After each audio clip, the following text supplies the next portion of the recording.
Hello. Hi.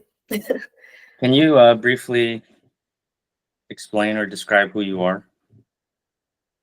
Who I am? That's quite a deep question. It is. But I guess you're referring to, well, my name is Rianne, 28 years old, born in Taiwan, grew up in the Netherlands because I'm an adoptee. Um, I've done all kinds of shit. I'm sorry, can I swear in your Say whatever. podcast? Um, I wouldn't say I'm like, yeah, currently work in a hotel and a restaurant and in a school and yeah, that's about it for now. I didn't ask what you do. I asked who you are. Well, yeah, I tend to get uncomfortable around that question because I'm obviously you stated the intention of your um like interview or whatever you want to call this, but I'm not really used to um people genuinely asking me that question. I have asked myself that question quite often. Not sure if I have like a full or satisfying answer for you right now because I'm honestly I've just started this journey of figuring that out for myself. I've been trying for the most part of my life to fit into certain boxes, and I have um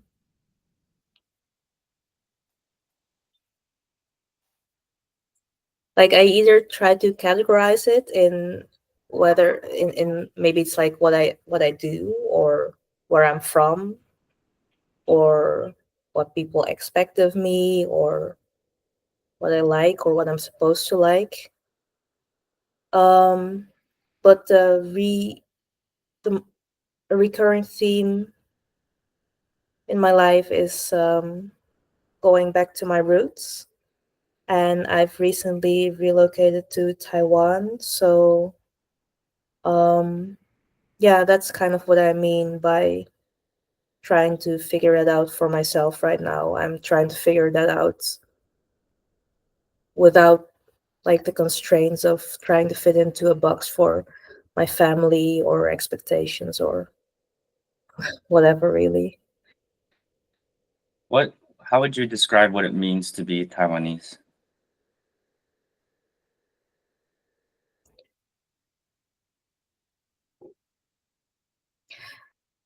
Um I wouldn't know actually because for the longest time because of the way I look and the fact that I grew up in the Netherlands, people all over have been telling me I am not really Taiwanese. Like when I tell people I'm Taiwanese, they're like, yeah, sure. Or when I come back to Taiwan, I've been coming back to Taiwan since I was 18 years old, and I've been learning the language and, trying to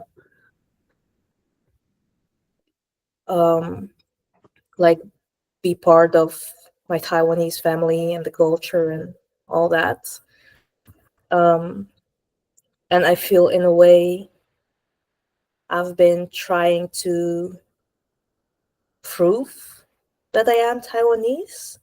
When I was younger, that was mostly because of internalized racism, being mixed race. I thought being mixed race, growing up in the West, I thought, and I don't think that now, but that's, internalized racism.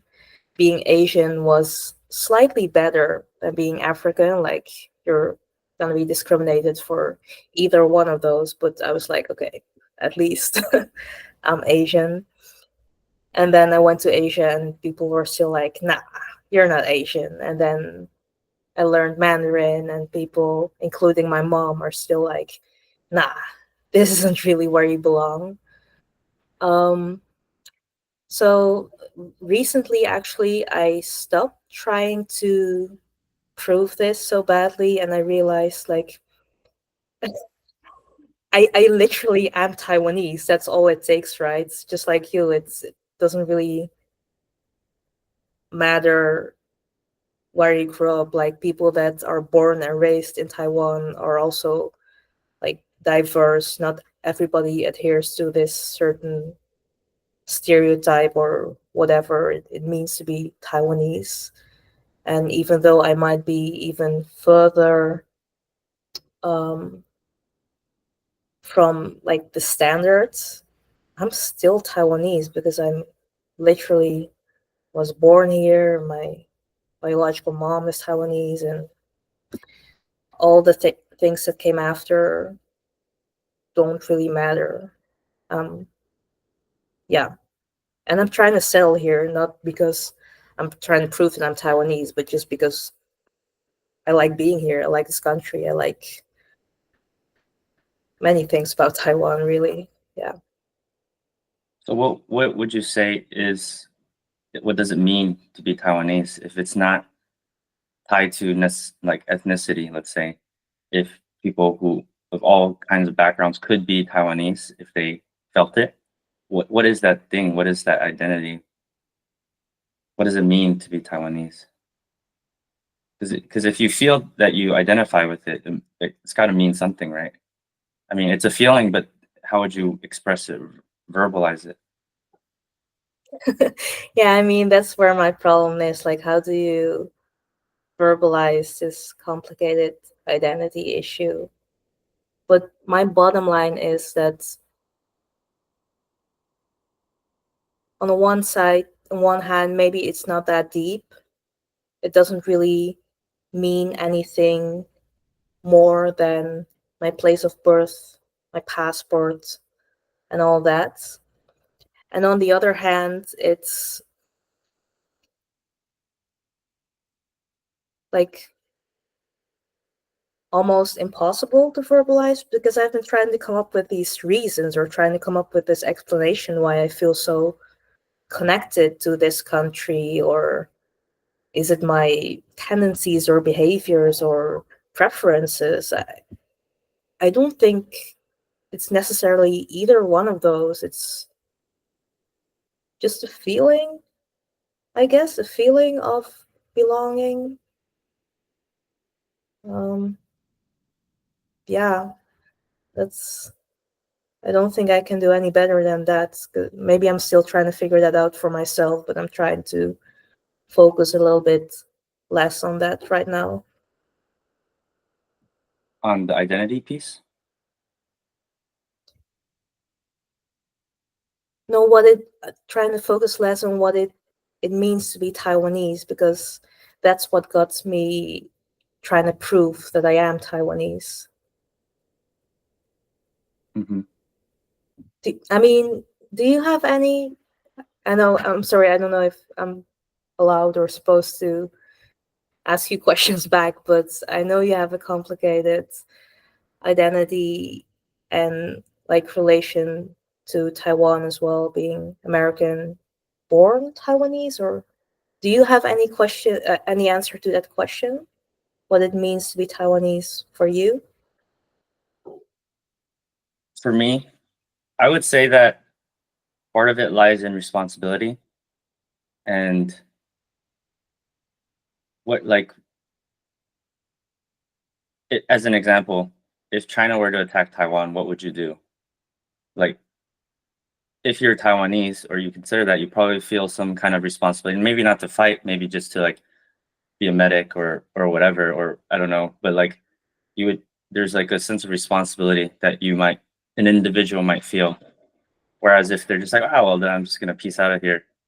Maybe it's a more extreme example, but like I mean, on a more simpler note, like taxes, I guess you generally would contribute to the identity that you might feel resonates with you.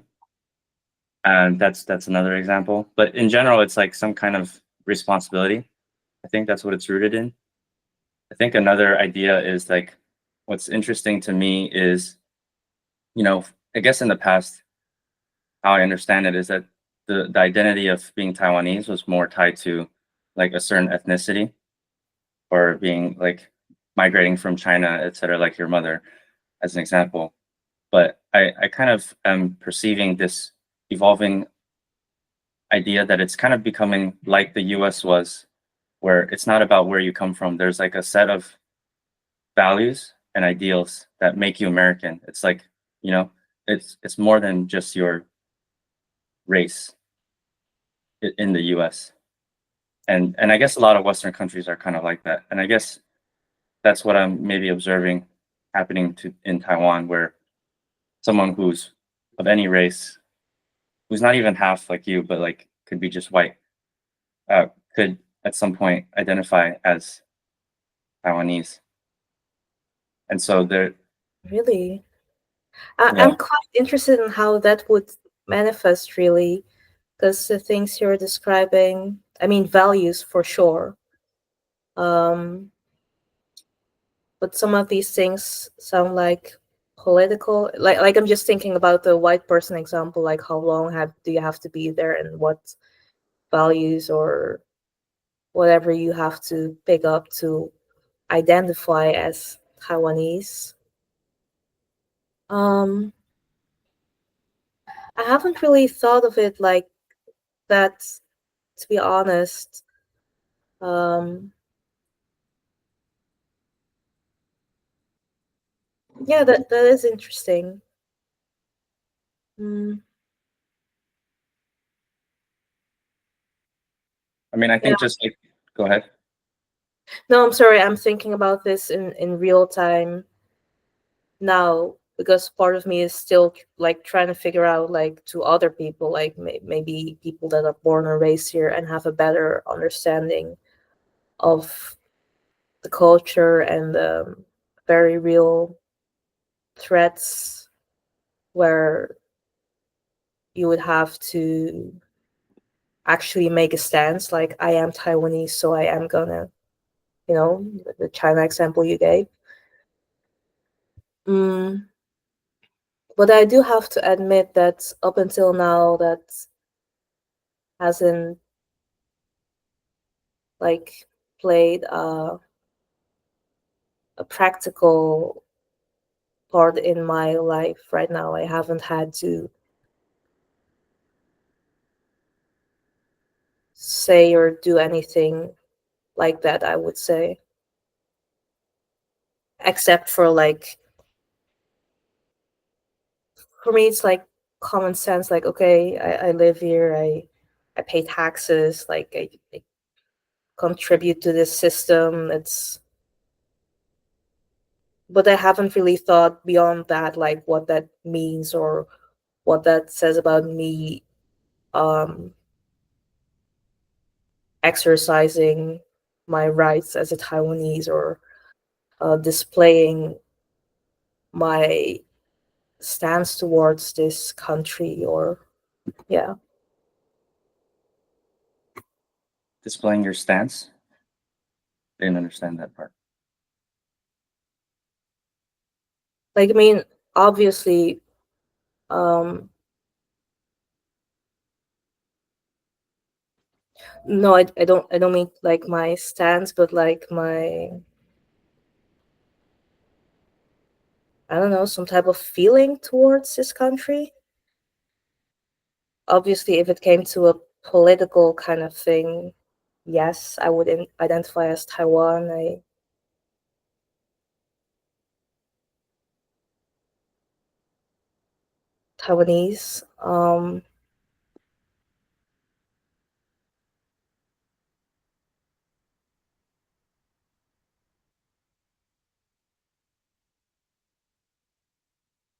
Yeah, this is just a thing that's never felt very real to me, because whenever I try to discuss this topic with any Taiwanese person, they're just like,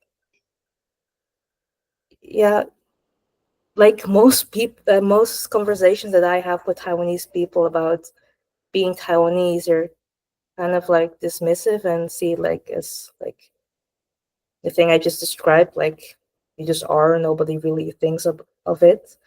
But I have the same thing in the Netherlands, or people with most ethnicities, really. So it's just not a topic that I think about a lot, I would say. Okay. Was it too deep of a question? No, not necessarily too deep, just literally something. The way I answered it at first was the most like authentic, the way I feel about being Taiwanese. Like, I don't really know. I don't know what it means to be Dutch either, or to be Nigerian, or European, or Asian, or African. I'm all of these things, and it's always been a question. But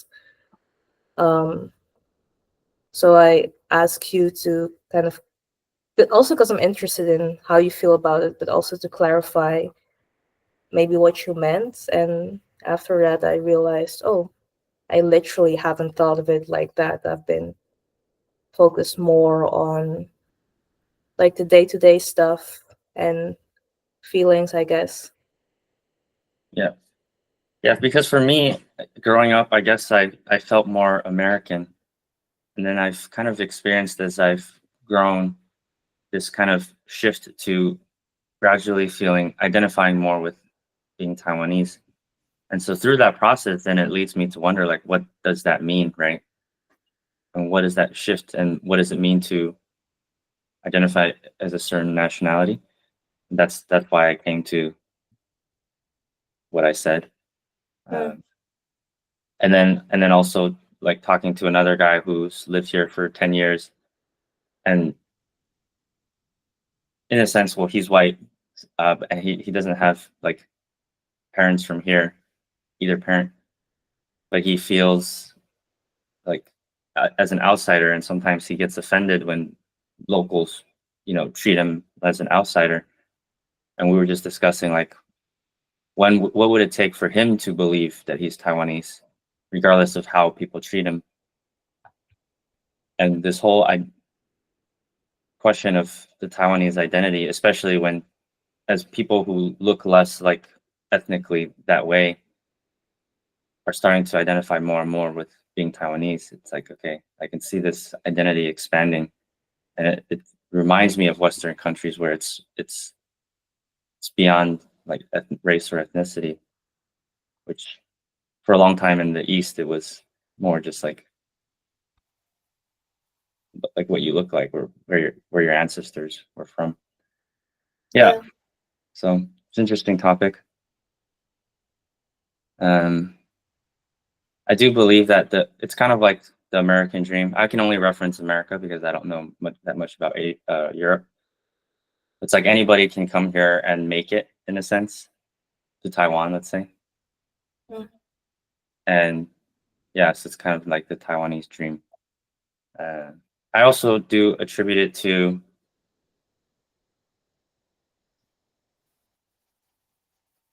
I would say it's Christian values. That's emerging because it's not Taiwan's not based in Christianity the way that the U.S. was. So I'm still trying to understand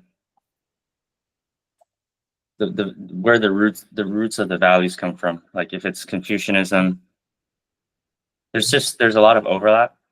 Yeah.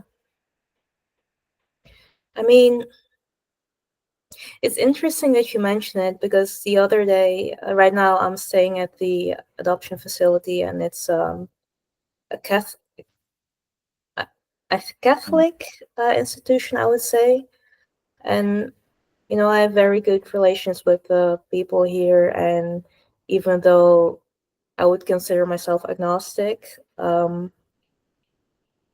we do have conversations about faith and how it's um, like many Taiwanese people I know are in fact Christian or Catholic, um, as opposed to like my family's Buddhist, or with some Taoist, like many Taiwanese, like kind of mixed in right there. Um, but what I appreciate is that all religions seem to be welcome, despite there obviously being some kind of history of certain religions or philosophies emerging here. So maybe influencing the culture more, or like going to temples, just like, Christianity in the Netherlands, where like I would say like Christian country, and of my generation, most people are baptized, but we wouldn't say like practice their religion, but still our culture might be based on maybe Christian values, but that, yeah, anyway, what I'm trying to say is what I appreciate about being in Taiwan and interacting with Taiwanese people of like various backgrounds. It doesn't really seem to divide people the way I've seen it divide people in other places, or the way maybe it's divided my very Christian father and non-Christian me, the way I've seen it divide my Muslim friends and their families, and um,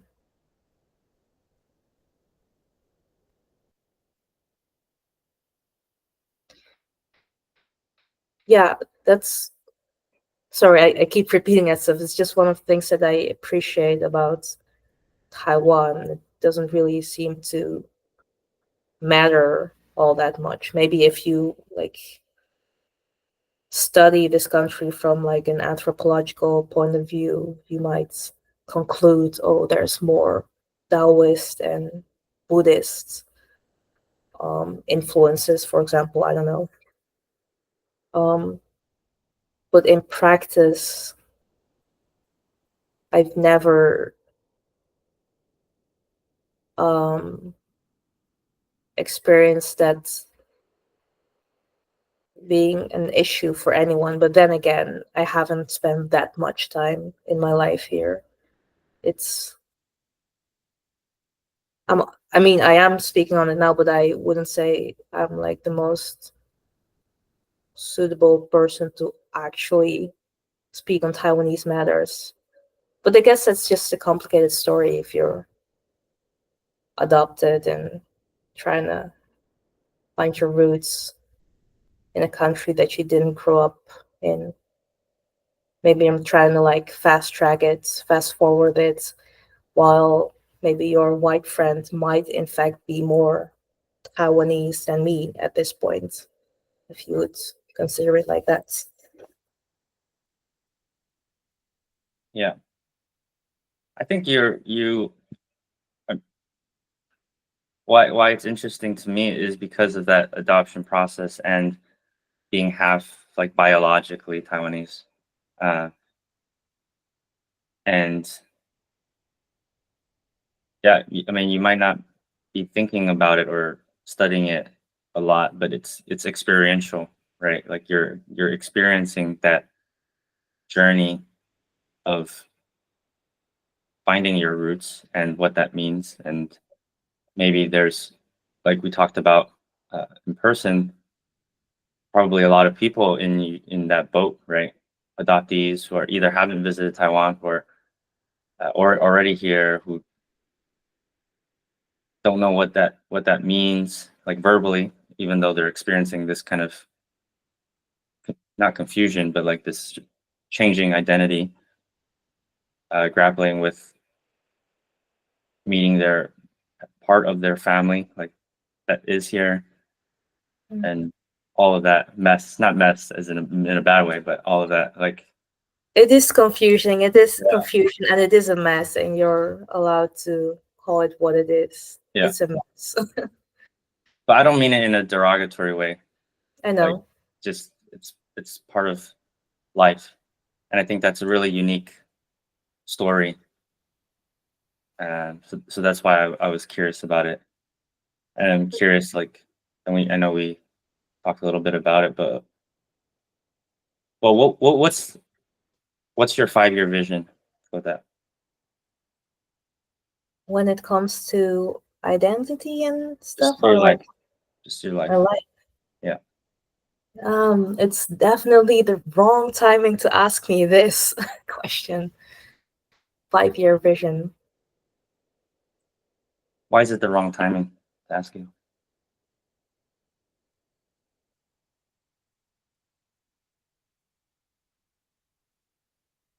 Because I came here kind of without um without a real plan. Um like ever since I don't know, my teenage years or something, I would also always think up my 5 years plans in terms of like maybe career, mostly career and where I would live or something. And I started out doing China studies, so Chinese language and culture, and I'm into linguistics, so I thought maybe I could be doing something to bridge between the Netherlands or Europe, whatever, and Taiwan or maybe even China, I don't know.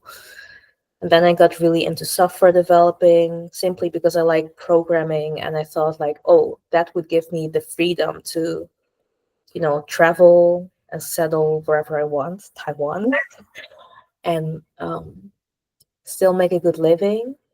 Um, but these visions were also kind of rooted in, um, you know, daddy issues and all kinds of family issues that led me to believe that um, once again I had to prove something. And also growing up in the Netherlands, looking the way I do, having to prove that I am smart, that I'm able to go to university and finish university and be this intelligence engineer and all that. And then over and over and over again, I experienced that my mental health prevented me from doing any of that. Like, I liked school. I mean, I liked learning new stuff and I liked working towards these types of goals, I guess. But um, I always had to choose like either or, um, mental health or finishing school like a regular person, I guess. And it's only been very, very recently that I've decided or that I've realized that I should quit chasing this. Like, I know to some people it may sound very careless or naive or stupid even, I don't know. But um ever since my adoptive dad, who was kind of an asshole and kind of, you know, I've realized like, damn girl, you're an adult, you're a grown ass woman, and you're still trying to prove you're you're smart by getting your degree and getting this type of job just so you can prove to your dad, who's literally not even alive anymore, or like your biological family in Taiwan who has zero interest in your life. Like, it's all about trying to prove something, and deep down I know what makes me happy, and that's just like, I'm looking outside my window now and I can see the mountains. Like, right now I have 3 jobs, I don't know what I'm doing, but I look outside of my window and I see the mountains and I feel at peace. Like, I know I can go out and eat the best food, and if I'm feeling worried or anxious, I can just, take a walk and feel relaxed and, safe, as I do in this very safe country. Um, and that's what I came here for 2 months ago, just to have this feeling and to kind of just see where it goes, even though I know that I didn't graduate and that's really affects my chances of having like a good salary and having a stable job and building towards a stable future. Um, Maybe I have better chances in the Netherlands. In fact, I do know that I have better chances in the Netherlands without a degree. Um, but I literally came here to experience exactly this feeling that I'm having right now, like free of expectations of others or myself, and just kind of live life in the moment, even though I'm 28 and I know I should be, according to many, I should be building towards a future so that I would know where I will be in 5 years. And I've been telling people, like, okay, I'm going to get my teaching English as a foreign language certificate. I'm going to be a teacher and it pays well and blah, blah, blah. But honestly, I'm enjoying just trying things out and having my first job in like fully Mandarin speaking environment. And I know I don't want to be a waitress forever. I know I don't want to be a front desk agent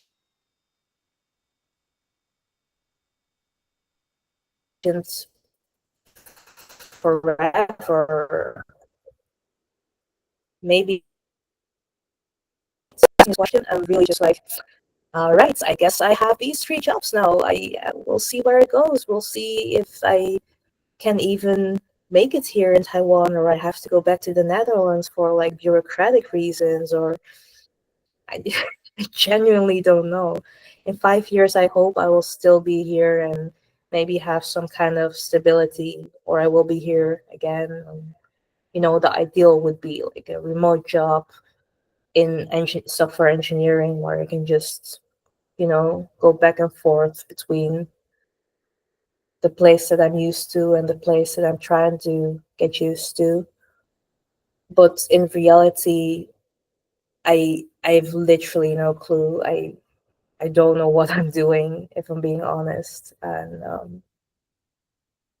I'm secretly okay with that. I know I don't have to be like embarrassed or anything telling you this, but my instinct says like, oh, that's something that you should be apologetic for.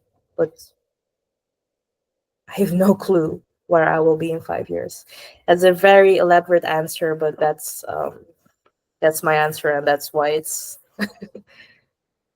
maybe the wrong or the exact right timing to ask me this question. Do you have a religious, spiritual, or philosophical belief? Or maybe I should say, like, because what I'm understanding is that you are, like, despite what people might judge or et cetera, you actually feel okay with the choices and where you are right now. And that you're not just doing things to prove that you're smart or that you can blah, blah, like you're just following your own intuition or calling. And there's a certain, like, despite that it can be challenging, there's a certain peace that comes with feeling like you're doing what you feel is right for you right now. Mm. And I'm wondering, like, if there is some kind of belief structure that you have that supports that. I guess me being agnostic really does support that, because how I would describe agnostic, how do you say this in English? Agnosticism, I think. Agnosticism is, for me, it means that, like, in my core, I do believe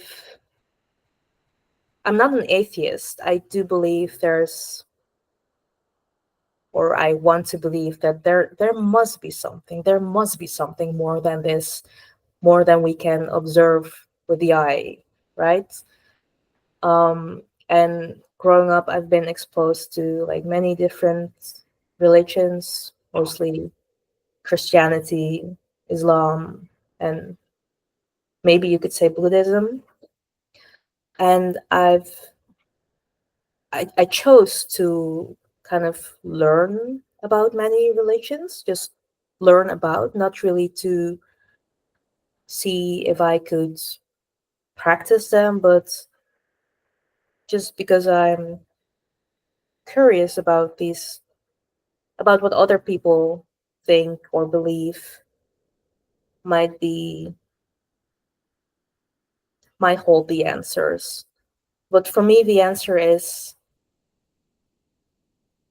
there is no way that anyone or anything, any type of experience could convince me that, like, if there were like a spiritual being to appear in front of me and tell me they were God or something else, and this is how the universe works and blah blah blah, I still wouldn't be like 100% convinced, that this is the being that I should trust and follow. And I talk to many people about this because I am very interested in knowing how or why other people have, faith, something that I don't seem to be able to find. But I also find solace in this way of thinking. Like, I don't have to constantly ask myself these questions. I know that, no, let me phrase it like this. I hope and I think that there's more to this life and the world and the universe than we can see with the eye. I believe there is no way for me to know for certain there is. I also hope and think that if there's this like, if there is someone to judge, it will be enough that my intentions, or like my intentions are to never harm anyone on purpose and to help whenever I am able to, and besides that, just to do whatever the fuck I want on this earth as long as I don't harm anyone and help wherever I can. I just hope that that's enough for the being that might judge, if there is one. And if that's not enough, that's not someone or something I would want to worship. Also very naive. But and that leaves me with like, okay, so basically I don't know, so what do I have to do now? Well, the things I just mentioned. And um yeah, this also sounds very cliche, but like kind of creating your own meaning to life. Like, it leaves like so many questions. It leaves all the questions, but it also gives me the freedom, or kind of the how would you say this? Like the comfort of knowing that there, for me, there isn't really a right or a wrong way to live my life. I can just base it, even though there might be more, I can still base my morals and values on what I perceive with these eyes and these ears. And, you know, even though there might be more, this is how I experience the world, and this is where I am allowed to base my values on. So I do, and I don't have to question it. And the things that I learn about different religions might help me um, practice these values or take care of myself and others. I might not be fully convinced this whole book or whatever is the way to go, but I can still learn from it. Um, for example, like Taoism, and just going with the flow, going with nature, just letting it be. I don't have to go like full Taoist for that. I can still have this feeling and feel this kind of peace when I am just being, you know? I'm sorry, I tend to give like really long answers that go all over the place. That's why I'm being tested for ADHD.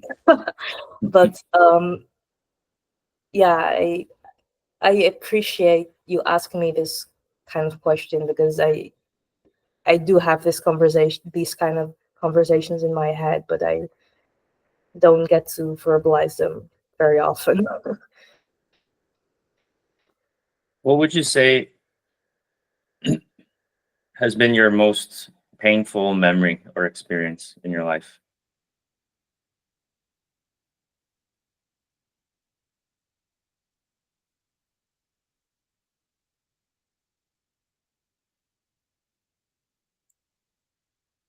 You have to pick one. No, I'm kidding.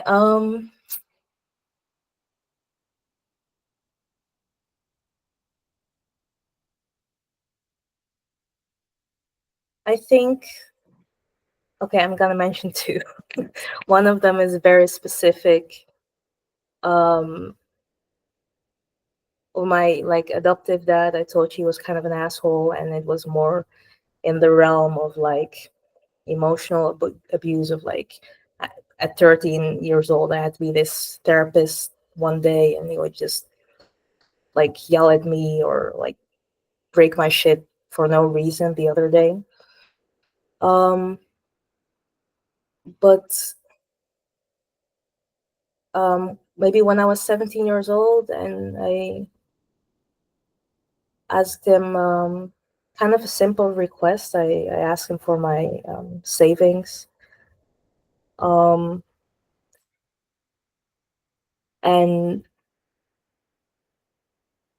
he told me, like, we met, and I thought he was just gonna give me the money, but he told me I had to like um,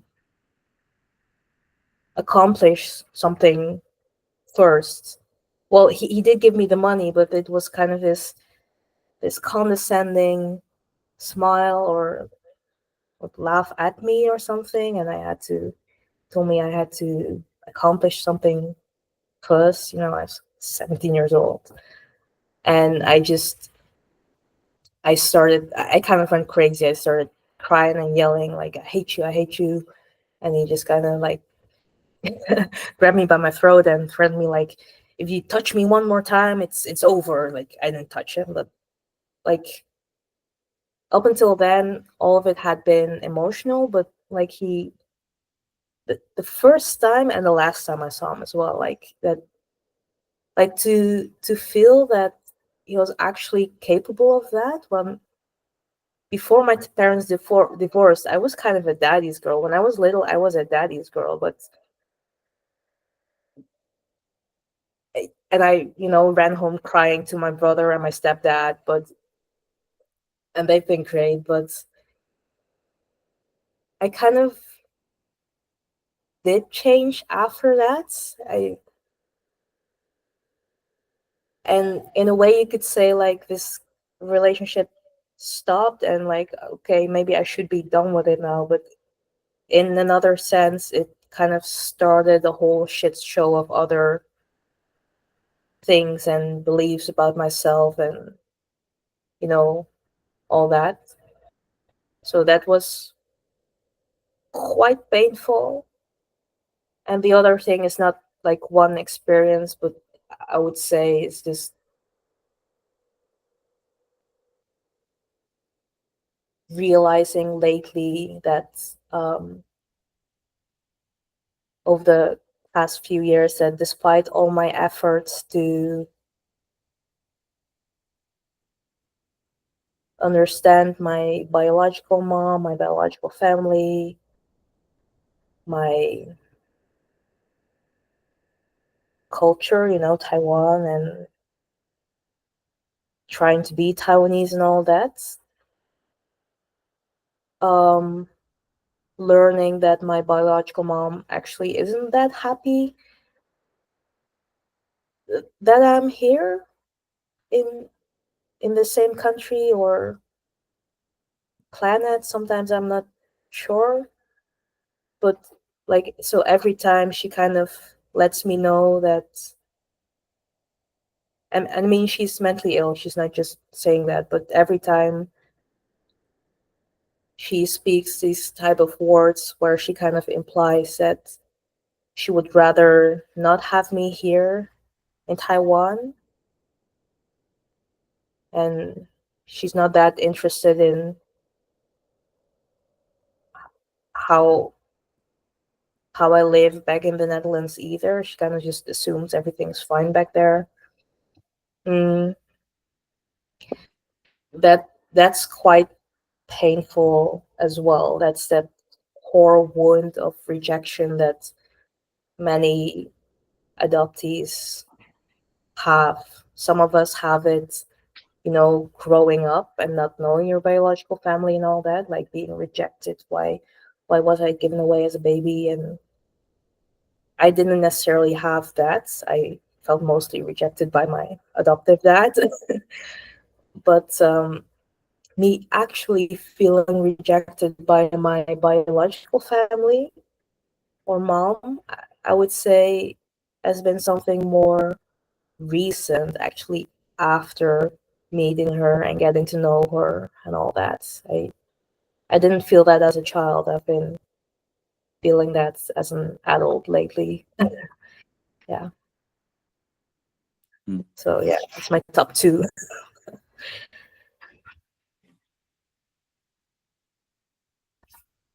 How have those experiences helped you or made you better?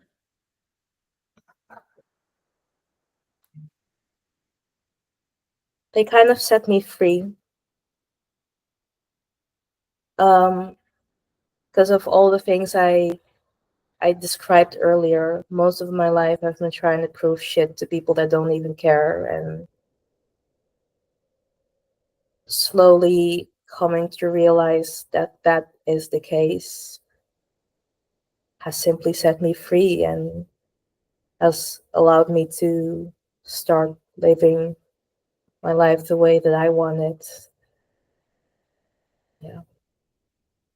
And it's probably taught me some things about like resilience and all that as well, but still trying to like um yeah, I guess I'm still somewhere in that process of like solidifying the impact or what that has brought me. Like I know, or sometimes I realize, I'm aware looking back, like, oh, all of that wasn't normal, and that kind of explains why I am the way I am. Um,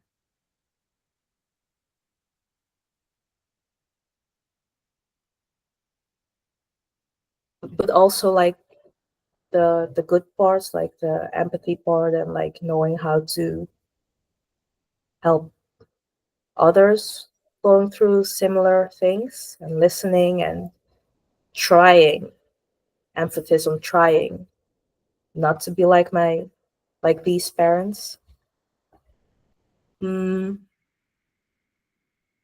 but I think my answer might be a little bit different, or yeah, a little bit different. For example, in 5 years, when all of that has solidified a bit more. You know what I mean? Mhm. What's hmm,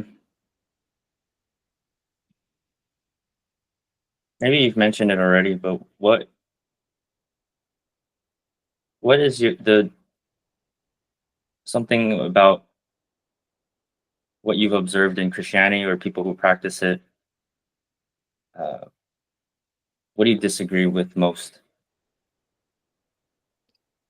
Um, right. When we met, I told you about my struggles with my father. He's Nigerian, Igbo, like Nigerian. We have different tribes, and Igbos are generally Christian due to colonization. Um, and my problem is not with Christianity in itself. It's with what do you say? Um, when it's pushed or blindly followed, and that's not just with Christianity, just with any religion. Because I think the core values are beautiful and I agree with them. But for example, how I experience it with my dad and maybe other people in my life that I wasn't close with, but I still heard their opinions, is the unnecessary hate and judgments, especially while claiming to be a religion that's all about love and that there's only one person that could judge, and then still being this type of person that will judge you for loving a person of the same gender, or practicing a different religion or a different belief simply because that's all you know, right? So when I was younger, it was me as well who would kind of look at things black and white. I did think, because some Facebook posts, my family, Nigerian family, I was kind of like, oh, okay, so you're that type of Christian, so you must hate the gays and you must hate the Muslims, and that's what we fought about. And if that's your way of thinking, then yes, I am critical of you, because that doesn't make sense for me if you're Christian and or a person of any type of religion that practices that about love. Um, but as I got older, I I with my dad, we've had lots of discussions and arguments about this, because I wanted to convince him to think otherwise. But I also have to consider his and many other people's, point of reference. And right now, I'm at this point, as long as you're not actively practicing hate, you're just a person who, because they don't know any better and they're maybe like from a war-torn country and spent years in jail and only had his Bible and other cellmates as a point of reference, and then came back into a culture that's, or a country that's dealing with so much stuff,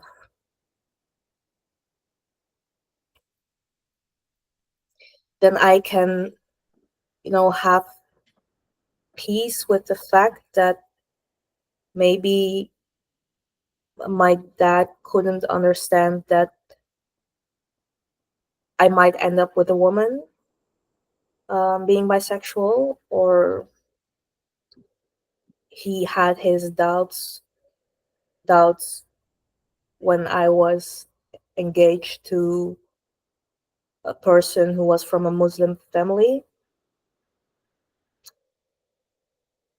because he also made some, like, we kind of met in the middle. I don't feel like he's actively practicing hate at this point.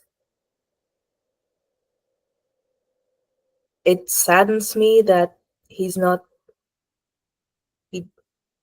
able to understand.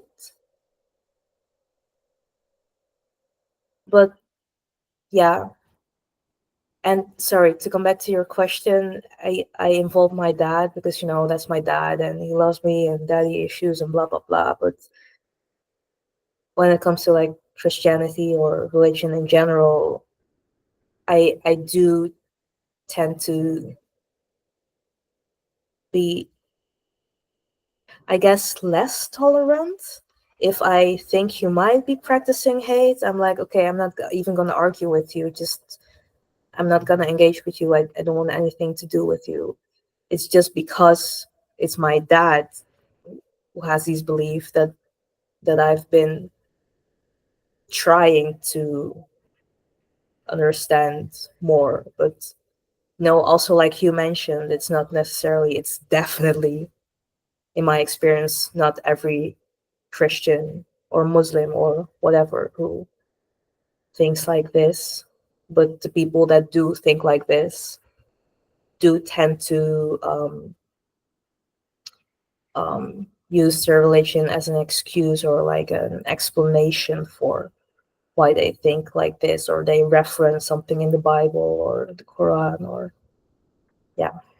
So these are my main struggles: to hate and judgment that supposedly comes from their God who loves everybody, which doesn't make sense to me. Did you notice that with Islam as well, or did you have a different experience? No, similar actually. Most people of monotheistic religions, I have similar experience. Like most of the people I meet are actually have similar ways of thinking as me. And then there's a bunch of people that do practice random hates against all kinds of groups. And they also do that in the name of religion. That's, yeah, and I've experienced that with many religions. Didn't really seem to make a huge difference which religion. What advice would you give to your 18-year-old self?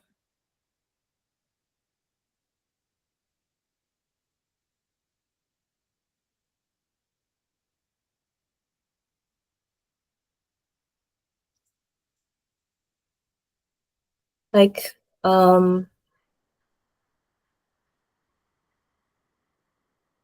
manage your expectations, I guess. Like, you're not gonna find all the answers in Taiwan simply because you haven't found them where you are right now. Um, yeah, I guess the the bottom line of my advice would kind of be like like that: manage your hopes and expectations, and trying to focus a bit more on yourself and how you feel, not these, like, none of these external,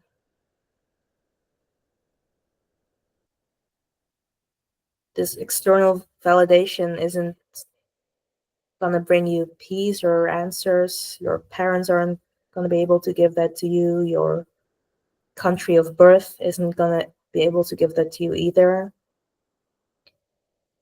Um, I don't know if there's anything that can. I'm still trying to figure it out. So you're young, you're 18 years old, manage your expectations, just go and try to enjoy life a little without expecting to or hoping to find the answers to whatever question you're asking yourself right now. Do you feel like you still need that advice now, or are you pretty good at managing your expectations?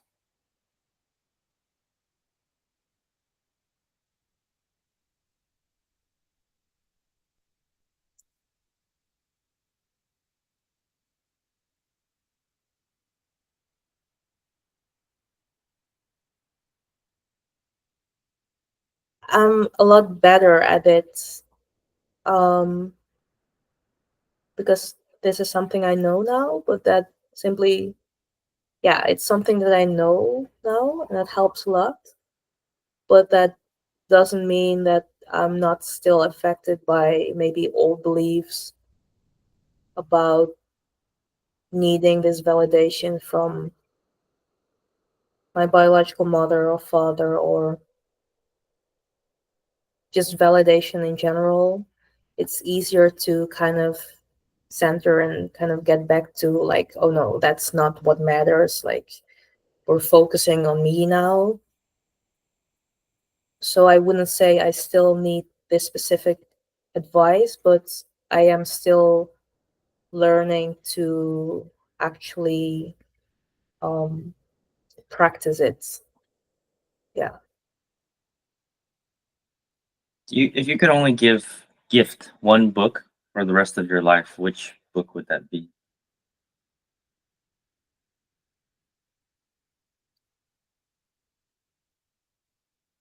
Um, I think the translation would be The Fairy Tale of Death. It's a very short book. It's a like small book that my adoptive mom. She's great. My adoptive mom gave it to me when when I was 13 years old, and I started verbalizing all of these identity issues and like questioning life and anxiety in general. And it's basically maybe no, I wouldn't say it's the agnostic Bible. No, it's not. Actually, no, no, no. Mm,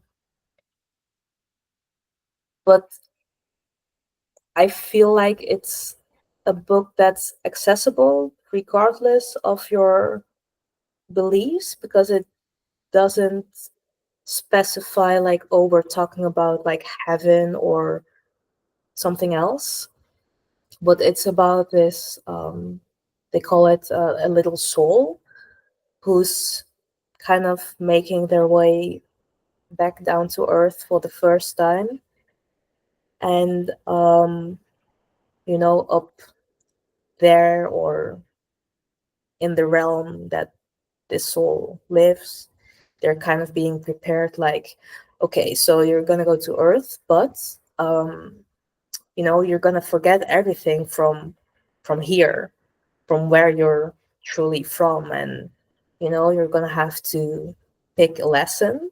You can pick from all of these lessons that you're gonna have to learn on earth, but you're gonna forget why you're sent down there. But don't worry, you get to pick from all of your soul family beings here, who's gonna be your soulmate and your kind of like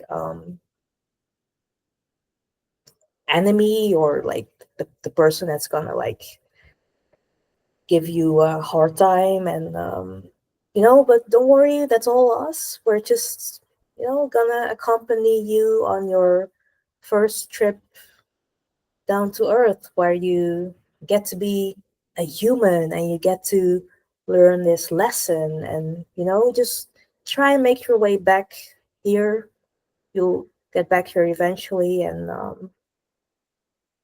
yeah, but you're gonna forget. So that's the kind of now I spoiled the whole book, but maybe um, maybe even you as a Christian.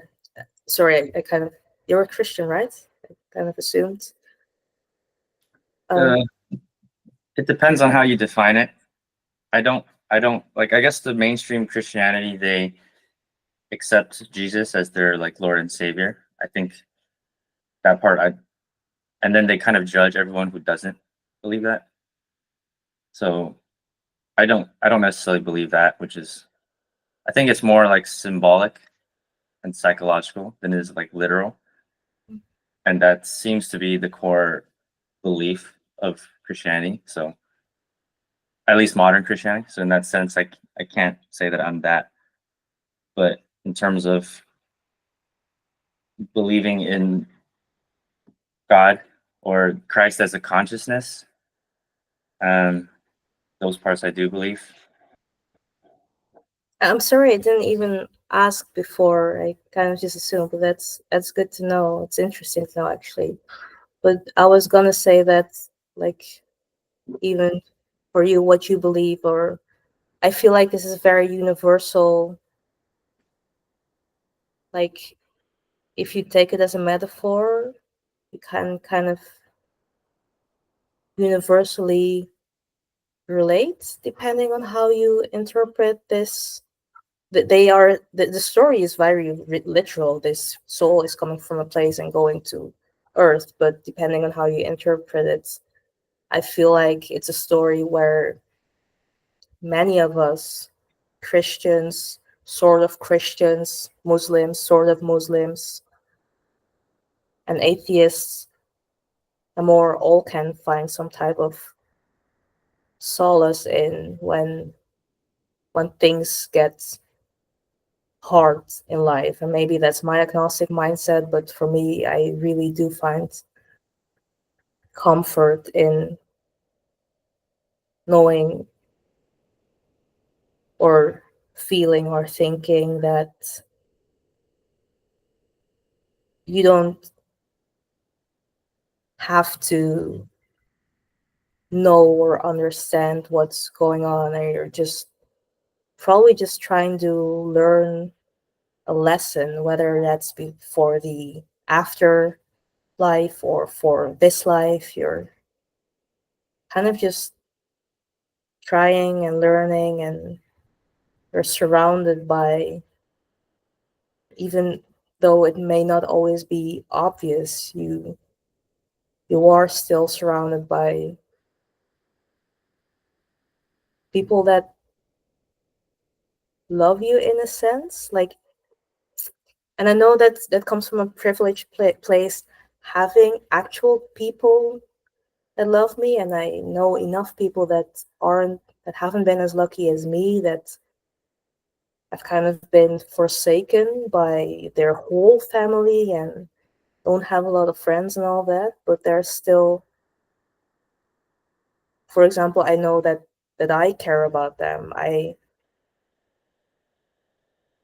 may not know you personally, but I still care about you as a human. And I know there's many people with the same type of mindset. You seem like, and that's also just a feeling, I don't know you that well, but you also seem like a kind of person that kind of just cares about humans, other human beings.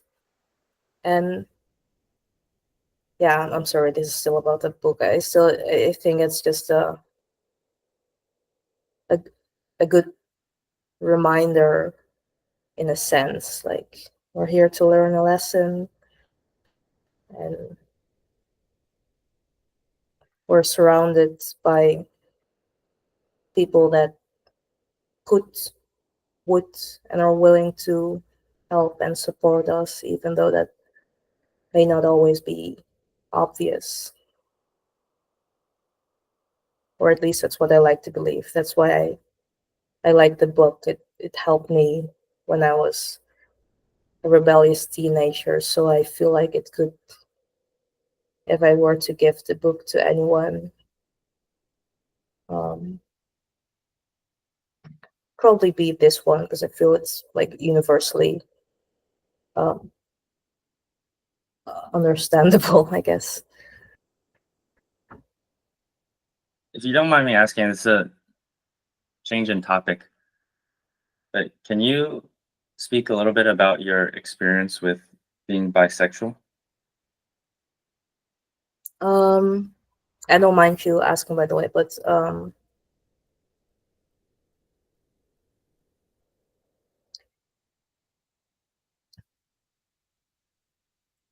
it's I've never really come out to my dad, my biological dad, and honestly, he's the only person in my life that I think could have some type of problem with it.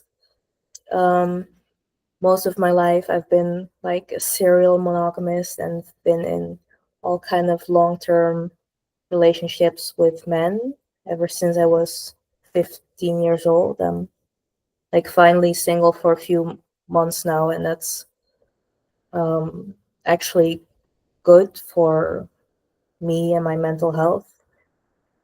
Um, I've dated women mostly, casually, mm, and I don't think I consciously seek out men. In fact, if I honestly, if I could choose, I wouldn't. Um, but this, of course, I just happened to fall in love with men a few times in my life and then start a relationship with them. So I had this, straight passing privilege, because it's really none of anyone's business what's like what are my sexual thoughts or who I'm attracted to. So all they see is just a girl being with a guy, and so I've always had this straight passing privilege. I have walked hand in hand with women, but even though I am very much aware of the judgments and dangers and all that, in my personal life, it hasn't affected me much or ever held me back from pursuing relationships with people from all genders. Or um, it's more, all of my friends, my whole community, many of us are just, you know, queer, gay, bisexual, pansexual, like whatever. Um, and I actually do feel like I'm within my own community or within my own friend group, I would say, one of the people that's experienced like the least difficulties with this topic. I've never really been, I mean, I guess maybe as a teenager I was in denial, but not because of like internalized homophobia or anything. Um, so yeah, my experience being bisexual is really just having my Bumble settings to like having people looking for people of all genders. Nothing profound really. And I think if I were to come out to my dad, even though I feel like coming out isn't really something that you have to do, um, it would also be quite simple for me, because I've told him this before. Um, like, yeah, you're gonna have to accept this if you want to have a relationship with me, and I know he does, so I know he will. So maybe we'll have like a tough conversation, but I don't think it will affect my life in any way. Yeah. It hasn't up until now. Why would you say your past relationships, let's say, didn't work out? Um, my well, not just my, just unhealthy attachment styles. Because codependence, maybe even. I've always needed someone. Um, even though my friends are great and I can talk to them about anything, I have like this. Used to have this really intense fear of abandonment, as well as fear of attachment. As is common in adoptees. Um, so, and like I said, I started at a quite a young age, and then usually in between these relationships, lasting from 1 to 5 years, is very is a very short amount of time that I was single. So, and the reason for this is because I needed, the next person to love me. Um, kind of afraid of being alone, and I needed to be validated and loved all the time and have this safe space, this one person that could always be there for me. But that's the toxic mindset right there, right? That's not supposed to be how, I mean, in my opinion, that's not love. That's obsession, or um, dependence, or all that. I would say my last relationship was like, we're very compatible. Um, but we've both had our individual mental health issues as well. And one of mine was like being too dependent and too reliant on this other person. And I knew I was keeping myself like in this spiral. I've of I've just never learned to truly depend on myself, which I think is very important for anyone, especially if you want to start any type of healthy relationship. Um,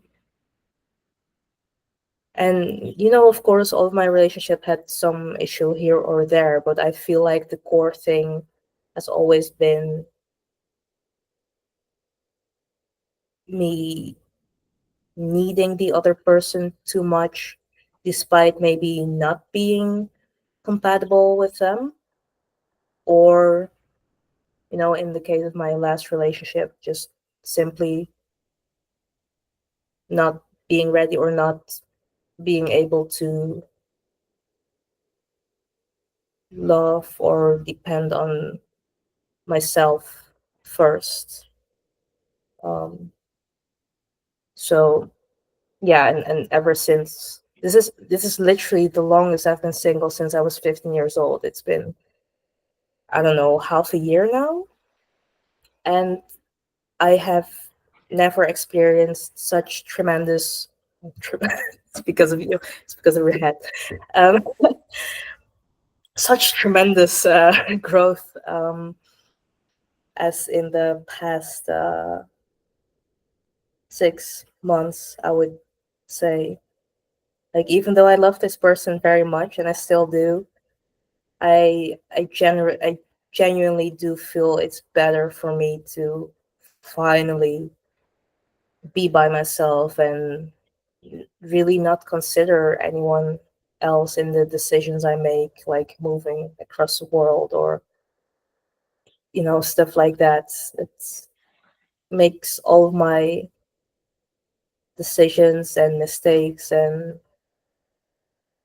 hopes and desires feel much more authentic when I'm just thinking about what I want and I need and what I can provide for myself and not what this other person could provide for me or what we could do together. Nice. All right. In the interest of time, well, I usually try to keep it under an hour, but went a little bit over, so Oh, I'm sorry. it's okay. Thank you for time. Is there anything like last minute things you want to share, or do you have any questions for me? I mean, tons to be honest, but I wouldn't want to rush through them. Like, I hope to see you in 2 weeks at Filmmaking Club, but um, yeah, I am looking forward to maybe actually having a conversation with you and not just me rambling about my life. So I'm not just gonna ask you like one last minute question now. That's for another time. Got it. Same as for like sharing. I've shared enough, I think. Yeah. Well, I think next filmmaking, they're watching films, right? Oh yeah. Yeah. Are you So gonna? I'm not sure. Because I wanna do the acting part. Oh right, yeah. That might be in another 2 weeks after that, I think. Yeah. I'm not really sure what's going on with that whole situation. Yeah, me neither. But if I have time, I'm gonna show up because Yeah, yeah, bunch of interesting people. I'm quite interested to know what they made. Yeah. yeah. Okay. Well, thank you for sharing. I learned a lot. Thanks for listening. Really. My pleasure. Hope you enjoyed it. All All right. right. Take care.